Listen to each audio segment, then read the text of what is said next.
Welcome to Camp Pineway, where the memories that you make will last a lifetime, but only if you manage to survive the night. It's opening weekend, so you know what that means. Time to break some rules, gather around the bonfire, and see who's going to get put in a body bag. These counselors just want a chance to cut loose before the kids show up. But it doesn't take long before a mask-wearing maniac decides to crash the party. And that's why we're here to break down the mistakes made, what you should do, and how to beat the summer camp slasher in hell of a summer. This campground is about to become a crime scene. Late one night at peaceful Camp Pineway, the owners John and Kathy are relaxing by the fire as they get ready for another summer full of friendship and memories. I mean, they love the place so much that they even wrote a whole song about it, but it's about to be the last thing that they'll ever hear. After a sing-along with her husband, the woman goes inside for some drinks, leaving him alone by the lake. But he has no idea that he is being watched. She's only gone for a minute, but as she comes back, she notices that he's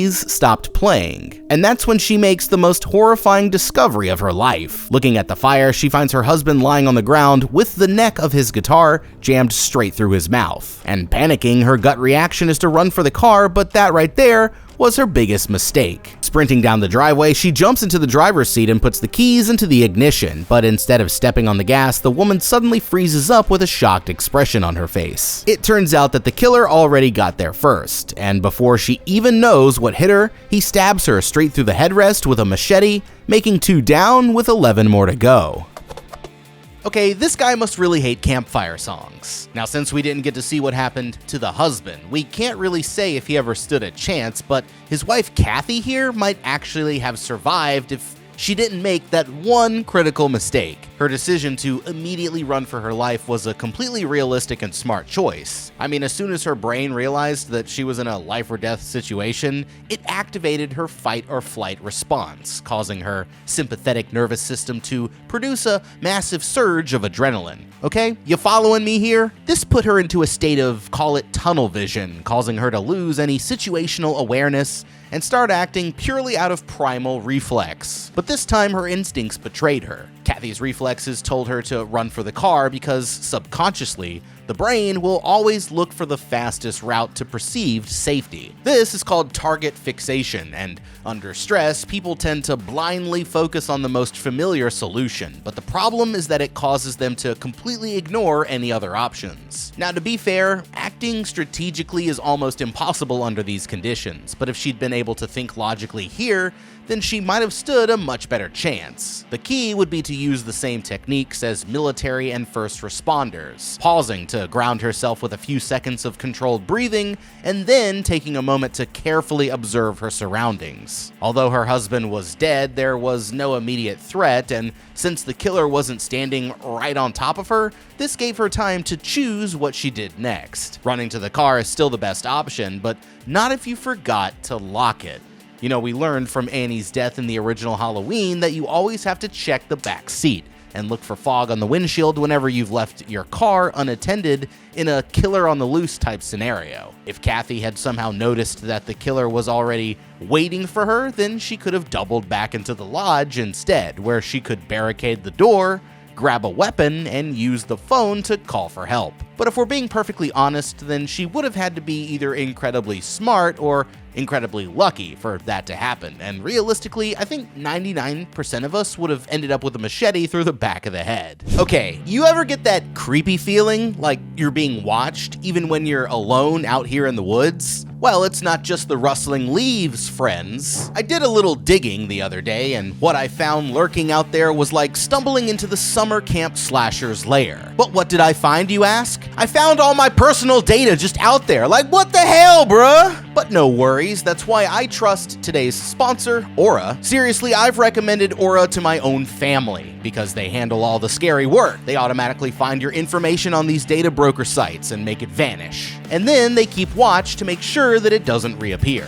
But Aura is way more than just a data ghostbuster. Think of it as your all-in-one security system for this digital wilderness. You might have one lock on your cabin door, but Aura slams shut all the windows and even sets up the tripwires. They give you alerts if your personal information pops up on the dark web like a shadowy figure lurking in the trees. You get real-time warnings for suspicious activity on your credit cards and bank accounts, and they have 24/7 monitoring to help keep your whole identity safe. Plus, they throw in a secure VPN, antivirus, and password manager, and even US-based support that's there for you around the clock if something goes wrong. And if the unthinkable happens, if someone does manage to sneak through, Aura includes a massive $5 million identity theft insurance protection. I mean, they got US fraud experts ready to jump in and help day or night. Honestly, it makes my skin crawl knowing these companies are out here profiting off of my private life without my permission. That's why I choose Aura. I'm not going to leave myself vulnerable to these digital creeps, and neither should you. You can try Aura absolutely free for 14 days at aura.com/HTB.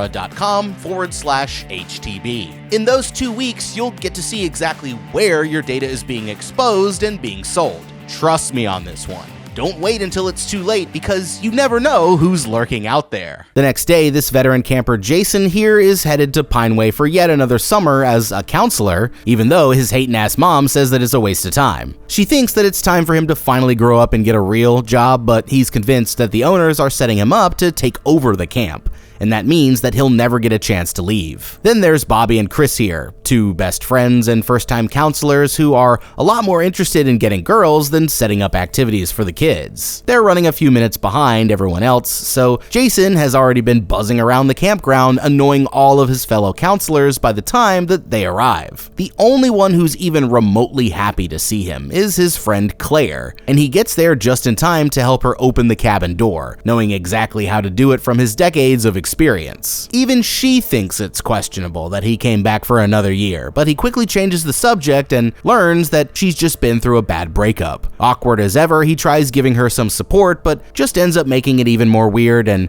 as they go their separate ways, he begins to wonder why the owners still haven't shown up. Checking their office, he finds a note on the desk saying that they'll be back in the morning, and as of now, he has no reason to suspect that it isn't true. The others are all gathered in the lodge, worshiping the most popular counselor Mike when Jason gets their attention to give some announcements. He wants to open with a magic trick, but they tell him to cut to the chase, and he explains that the owners left him in charge for the night. They aren't too impressed with his gung-ho attitude, and all they really care about is getting a chance to party, so after handing over their phones, as per the camp rules, they all run down to the lake as soon as he's done talking. Taking it personally, he's clearly hurt that no one seems to appreciate life at camp as much as he does. But Claire comes back and invites him to join the fun, lifting his spirits a bit for now.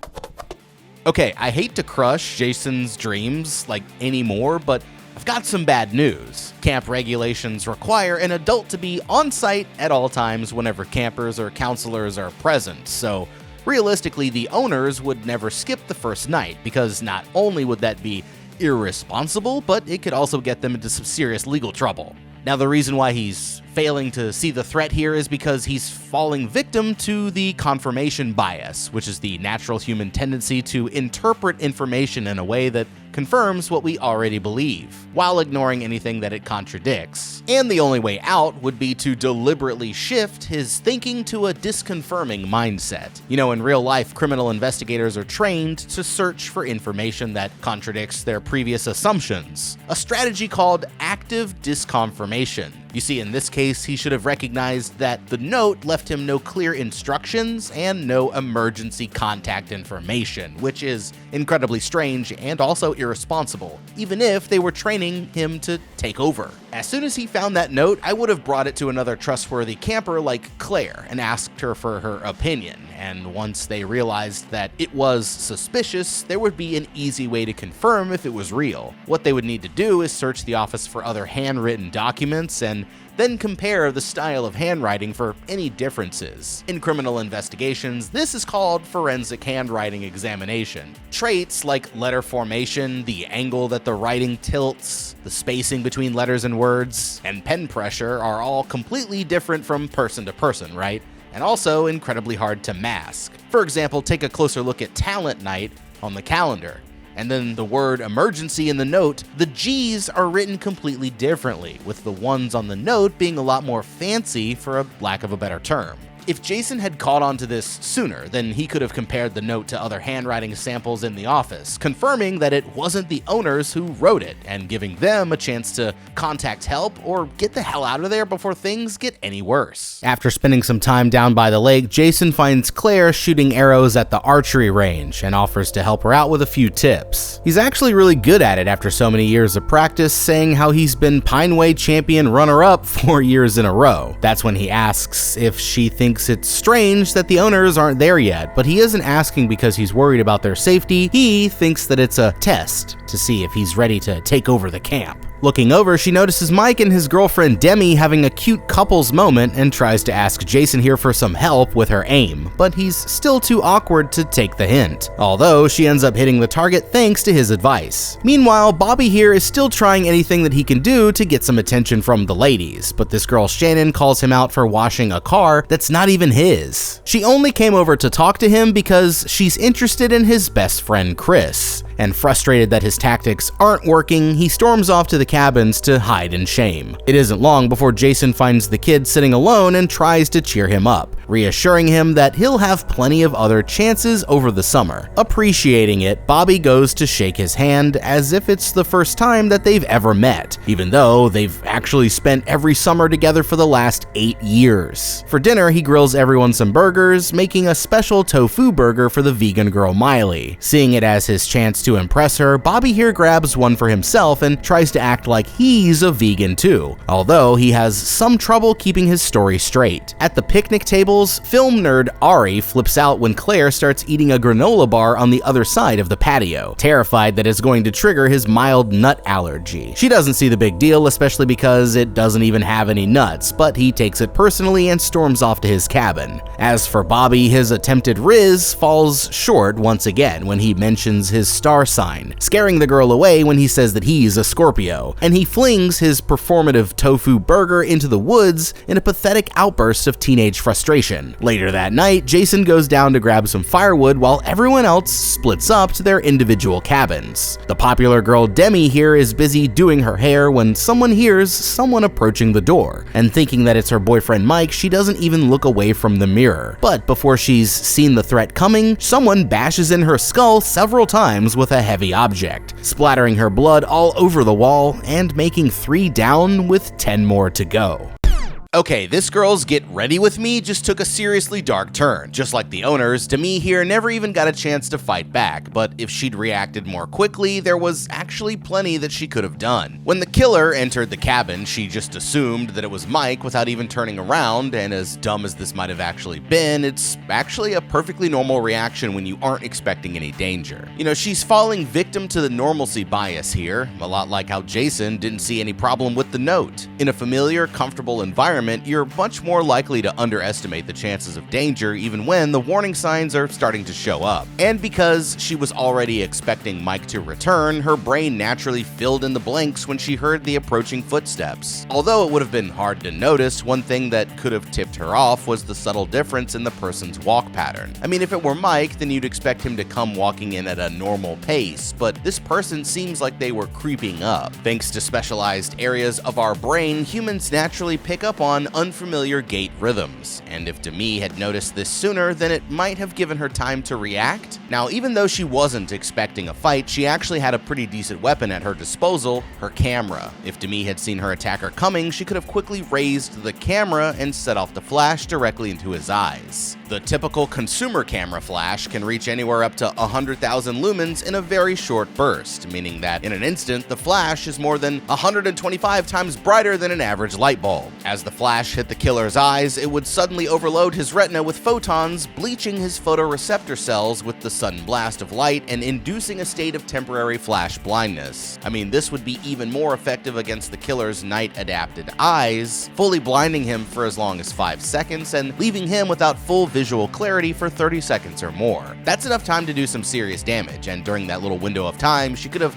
smashed a mirror over his head and ran out of the cabin to look for help, potentially saving her life. Jason tries to join the others as they're sitting around the campfire, but as usual, they'd rather listen to Mike's tales of youthful rebellion instead. Upset, he goes back to his cabin to look through some pictures from the good old days, but really they're just more proof that he's never had any friends. Reality is looking bleak when Claire comes to join him, catching him by surprise because he left the door wide open. She's wondering why he decided to ditch the fire, and he admits that it's because the others don't even want him around. I mean, he's obviously hurt, although he tries to hide it, but Claire makes him feel better by saying how everybody else is just as cringy, convincing him to get back out there and give it another try. On the way, they pass by Chris and Shannon making out behind the shed, but it makes her think twice when she realizes that he's definitely going to tell his best friend Bobby. Speaking of him, they get there just as he's about to jump the fire pit on his BMX bike, clearly still looking for some attention any way that he can get it. The others start hyping him up with a chant, but as soon as Ari throws an insult, he sees it as his excuse to make a big scene and walk away, playing it off like he's the victim so it doesn't look like he chickened out. Eventually, the party winds down for the night, but while everyone else is back at their cabins, there's one camper who has a secret hunger for flesh. Sneaking into the cafeteria, the vegan girl Miley here stands over a juicy double cheeseburger trying to talk herself out of it, but the dark urges finally win over as she reluctantly gets ready to take a bite. Just then, she hears a suspicious noise from the other side of the room and looks over just in time to see a person wearing a devil mask emerge from the shadows, screaming as they rush towards her with a meat cleaver held above their head. Hearing the commotion, Mike enters the building to investigate, only to find the girl's body already lying in the middle of the floor, and before he even knows what hit him, the killer sneaks up from behind and grabs him by the shoulder, making 5 down with 8 more to go.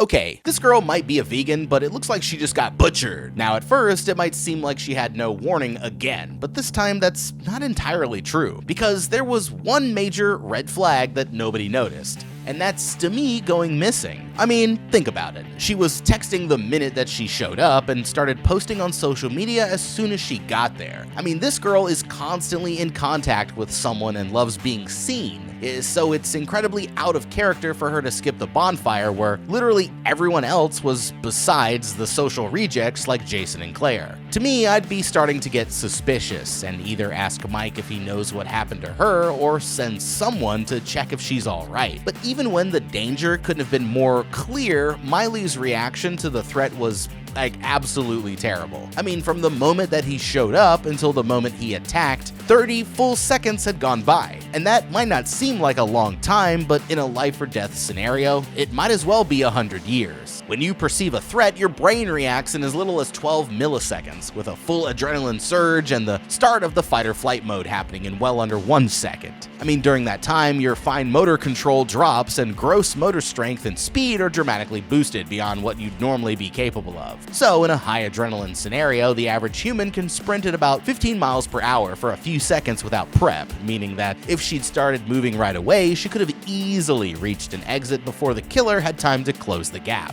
But even if he was standing between her and the door, the girl still had plenty of options to choose from. I mean, the countertop that she was standing at had a shelf full of kitchen utensils underneath it, so you could always grab something like a metal tray or a frying pan and start swinging away. Since the other campers were still alive, all she'd have to do was make it outside, where Mike would have provided the perfect meat shield. But instead, the killer was able to pick them off one at a time, and now her friends still have no idea that they're all in danger. Still completely unaware of the threat, the boys are back at their bunks talking about what Chris and Shannon got up to in the rec room, when Jason comes by to tell them about the group activities that he planned for the next morning. Acting like they're way too cool for it, they don't even try to pretend like they're going to show up. And he walks away practicing his speech, hoping for better luck with the other campers. But everything changes when he gets to Demi's cabin. Knocking on the door, he begins to get worried when the girl doesn't answer and decides to let himself inside in his annoyingly friendly way. But when he looks at the bed, he's horrified to see her lifeless body lying there covered in blood. Terrified, he immediately sprints out of the cabin and runs screaming back to the rec room, where he finds the others peacefully hanging out as if it were any other night. Catching his his breath, he tries to explain exactly what he saw back at the cabin, but he pulls these kinds of stunts all the time, and they're all convinced that it's just another one of his group activities. No matter what he tries, none of them are willing to take him seriously, so he runs to the office to call for help, only to realize that the killer has already stolen all of their cell phones. Racing back to the others, they still refuse to believe a word out of his mouth, even though he swears that he's telling the truth. And the only way that they're going to believe him is if they see the proof for themselves. By the time that they get to their cabin, the girl's body is already gone, but the evidence is still covering her bed. And looking closer, the clairvoyant girl Noelle here confirms that it's actually real blood. Panicking, everyone immediately takes off running towards the parking lot, but remembering that Claire isn't with them, Jason doubles back to warn her first. They make it to their cars only to find out that they've already been sabotaged, leaving them with no way to escape. So their only choice is to gather back at the cabin and regroup. Torn on what they should do next, they begin discussing their options until Claire here remembers that there's a landline in the main lodge. The others point out that it's probably been destroyed already, but Jason's willing to go for it if there's a chance that he can use that sweet landline. Not wanting him to go alone, they decide to draw cards, with the two campers who draw the lowest numbers joining him for the quest. And in the end, he winds up with Ezra and Ari as his trusty companions, hoping to reach the phone before the killer strikes again. Okay, now we're finally getting somewhere. It took these dummies long enough to realize that they're all in trouble, but now that they're working together, they can actually start making some progress. You know, going for the phone is a good idea, but the plan could use some improvement. The first problem is how they've decided to split up the group. It makes sense to leave a few people back at the cabin, but if either side encounters the killer, then their biggest advantage is going to be their strength in numbers. So instead of leaving 5 at the cabin and taking 3 on the quest, I would have split them up into evenly groups of 4. I mean, this still leaves plenty of people to defend the cabin, but prevents anyone from being easily singled out, and dramatically increases their overall chances of survival. Now, since Bobby pulled the next lowest card, that means that he's going with the lodge team, which is good news because, as they're about to find out, he's been secretly packing bear spray this whole time. And that could be one of their most formidable weapons against the attacker. Their flashlights also make great weapons in a pinch, both for blinding the killer like we mentioned before, and for striking him if he gets too close. But why stop there? Oh yes, we've seen that Jason is nasty with a bow, so before going to the lodge, I would stop by the archery range and grab all of the bows and arrows. And they should also raid the shed for brooms or rakes that can be broken into wooden spears. But everyone else in the group brings useful traits to the table as well.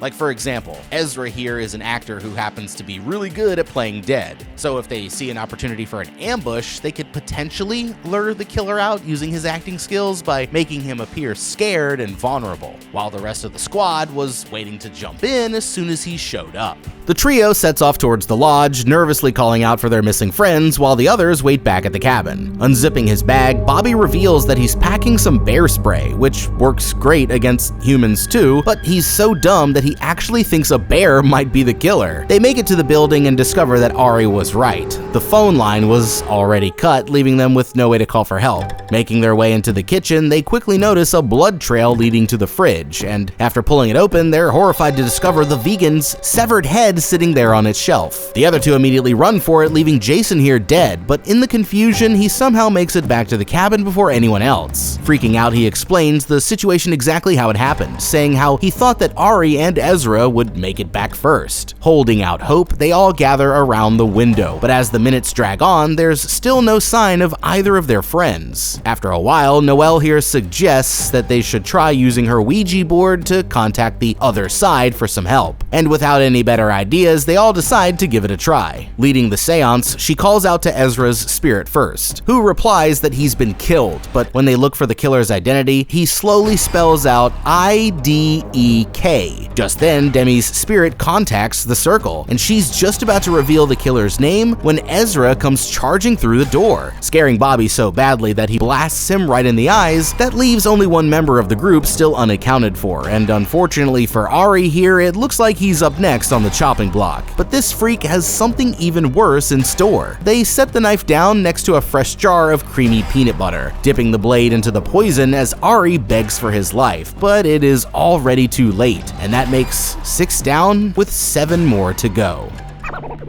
Okay, that one seemed a little personal. Now, Ari here was the first one in the group to split up, isolating himself and making it that much easier for him to get caught. But even after he was captured, he had one last chance to escape with his life. We don't get a clear shot of what they used to restrain him, but the chair that they tied him to was made out of wood, so while the killer was dipping his knife in the peanut butter, Ari could have tipped it over, hopefully causing it to break and allowing him to reach one of the kayak paddles on the other side of the room. As for the others, they're at a point where they need to make a critical decision. I mean, it doesn't look like they can call for help, and after learning that the owners have been killed too, they're going to realize that nobody is coming until the campers arrive in about 2 days. This means they have to choose between staying at the camp or striking out for civilization on their own. Later, Jason mentions that it's 30 miles to the nearest town, which is far, but reachable if they stick together and work as a group. It's too dangerous to go at night, so I would barricade everyone here in the cabin until sunrise, and then make our move at first light, but there's one other option that they might be overlooking.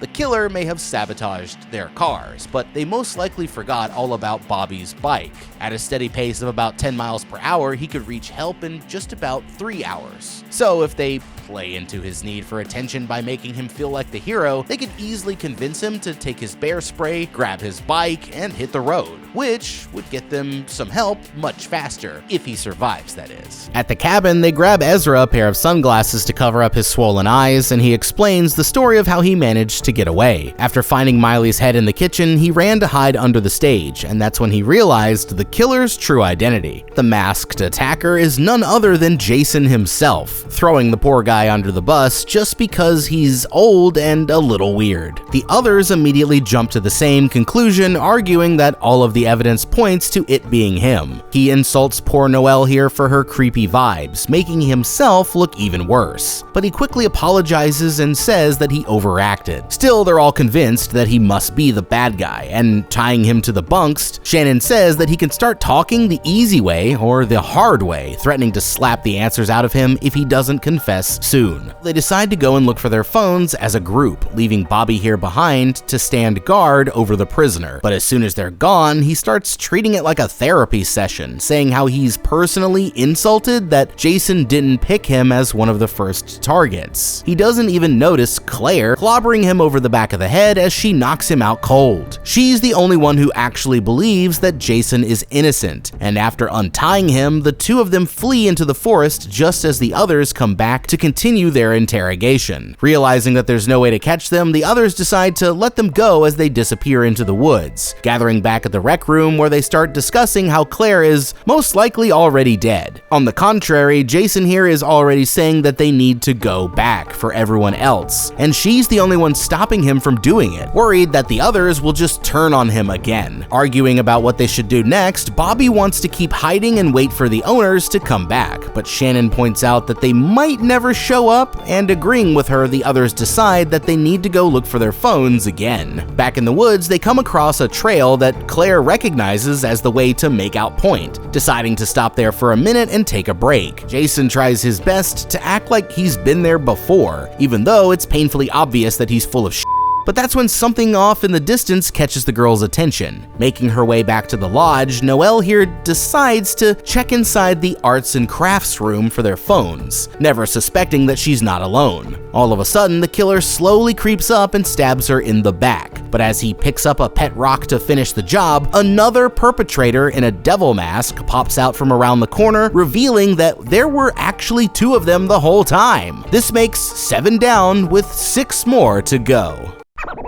Oh well, but you don't have to be a fortune teller to have seen this coming from like a mile away. With their number 1 suspect on the loose, there was absolutely no reason to assume that the camp was safe. I mean, even if Jason was innocent, that means that the killer was still out there, so either way, splitting up from the rest of the group was an absolutely horrible decision. And what makes it even worse is that the whole expedition was her idea. If this was the plan, then they should have gathered weapons and stayed as a group, searching each room one at a time while the others watched their backs. The problem with splitting up isn't just that it makes you more vulnerable, but it also puts the others in a dangerous position when they have to rescue you. basically creating the perfect conditions for the killer to keep their streak going. Now, when it comes to Jason and Claire, going back for the others, it's not exactly the best idea for their own personal safety, but if he's determined to save them, then here's what I would do.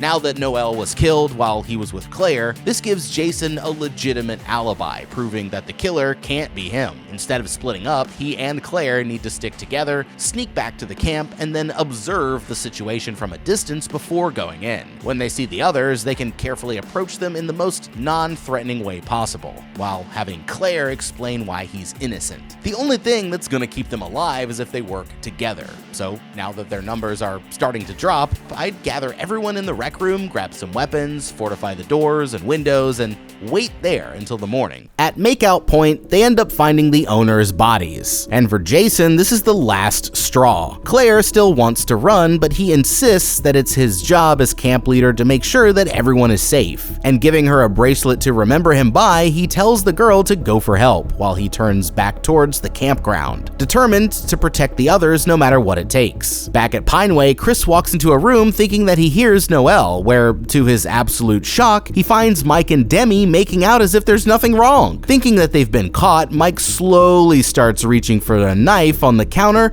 but stops when he realizes that this idiot has no idea that they're the killers. Calling the others, they're all relieved that their friends are still alive, and through the conversation, they all learn that these morons were about to pin the whole thing on Jason, all while acting like they have no idea what's going on. Pulling her boyfriend aside, Demi here is furious that they've been blaming someone else when it was her who planned the whole thing. But now Mike here is having second thoughts about spending the rest of his life behind bars, trying to put a positive spin on it. He says that they can make themselves look like the heroic survivors instead, and after thinking it over, his girlfriend reluctantly agrees, but only if they still follow through with killing everyone else at the camp. As for Jason, he finally makes his way back to the campground and grabs an axe, making himself look even more like the killer than he already did. Meanwhile, at the lodge, Mike takes the lead and tells the others that they're going to film a video explaining the situation, just in case something happens and they need the evidence. One by one, they all drag Jason's name through the mud, saying the worst things possible as they pin the blame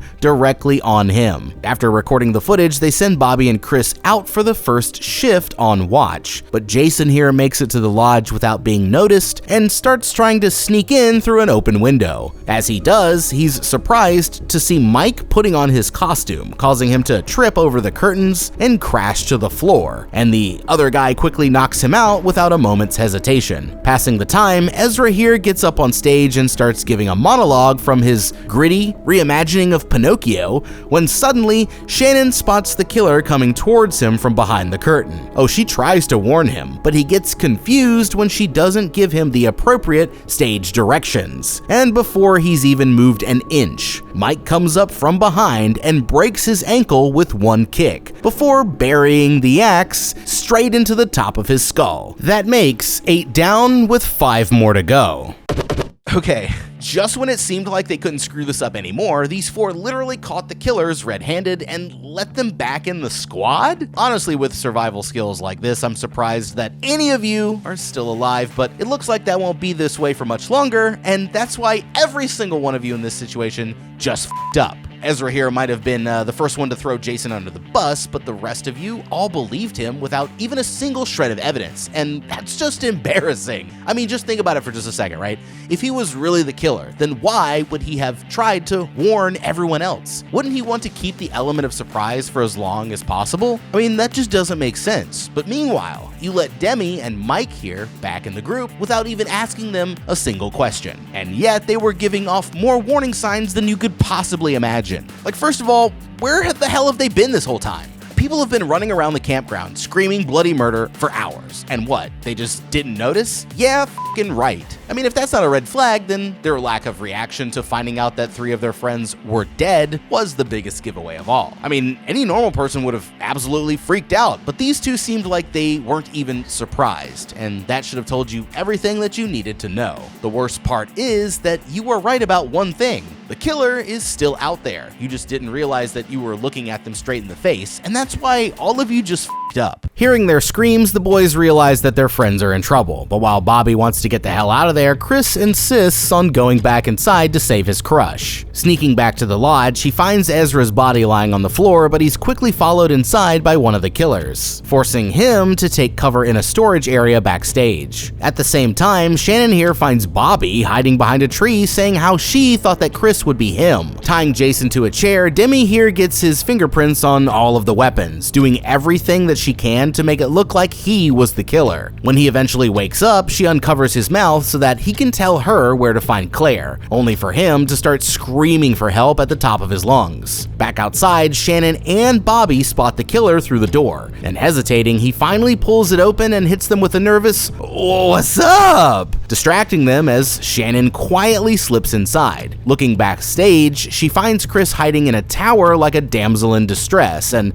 overwhelmed with gratitude, he drops a premature "I love you" before quickly trying to play it off. Running for his life, Bobby races back to the rec room with the killer in hot pursuit, but just when it looks like it's all over, Claire shatters a bottle over this creep's head, saving his life just in time. They're surprised to realize that it's actually been Mike all along, and he tells the girl to go save Jason while he stays behind to finish the fight. Unsurprisingly, the battle starts out with Bobby getting his ass kicked all over the cabin, desperately using anything that he can get his hands on in hopes of dealing even the smallest amount of damage. He tries a fly swatter, a bowl full of pretzels, and even a ping pong paddle, but it's no use. And he only ends up getting body slammed straight through the table. Clearly needing a new weapon, Claire runs to the archery range and grabs a bow and arrow, following the sounds of shouting straight to the boathouse. Inside, Jason hawk-tuas at Demi's feet out of pure frustration, insulted that she'd pick him to take the fall. But she reminds him that his so-called friends were about to do the same thing. Just then, Claire kicks open the door and points an arrow straight at the girl's head, forcing her to jump behind Jason and threaten to cut his throat if she gets any closer. In the rec room, Mike grabs a pocket knife from the display on the wall and starts coming after Bobby, who quickly grabs a flaming log from the fire. Of course, it hurts way too much to hold onto, and he immediately chucks it to the other side of the room. But Mike throws him down and starts pummeling him senseless, as the entire building goes up in flames. It looks like he's done for, but at the last possible second, Bobby hits him with a line straight from one of his own bullshit stories, before grabbing the pocket knife and jamming it straight into the side of his neck. Pulling it out, he stabs Bobby in the side before tumbling over as he dies from his injuries. That makes 9 down with 4 more to go. Now back with the others, Jason acts like he's telling Claire to surrender, but really he's instructing her on